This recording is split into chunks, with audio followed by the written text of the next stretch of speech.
from the Codeforces today. So we have these pairs of points, and they're pointing to our target point.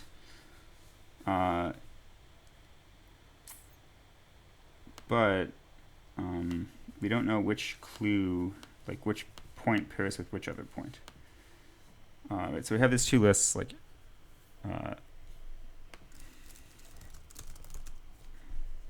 O and C of points, and each O pairs with a C.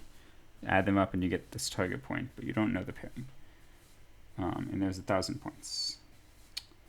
So read in the input, and now we're just going to try, like, the first O must pair with some C, so just try them all. So if we pair the first O with the ith C, then we can compute the target, and then we're just going to check all the other points and see if we can sort of pair them up in a valid way. And if we picked the right one, then we will be able to. So just keep track of which clues we've used, and keep track of whether or not we failed to pair anything up. And then for the rest of the O's,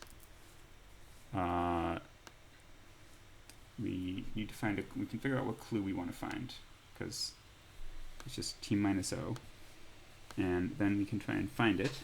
And we don't want to find things that we've already used, so check that we found it and then mark that thing as used.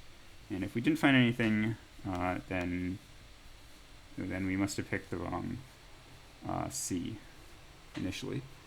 So mark that we're invalid, and if we are actually valid, then print out the target that we found. So this runs pretty slowly, actually. It's like potentially n cubed. Right, there's 3 for loops going up to n. It's probably a little bit faster because it's probably hard, like, to get input such that almost all the clues like almost work. It's probably more like n squared. Even that's pretty slow.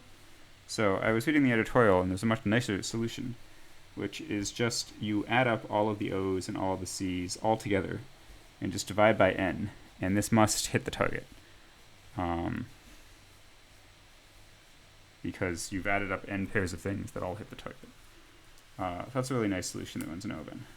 My solution's a little uglier than that. Okay, so that's problem B.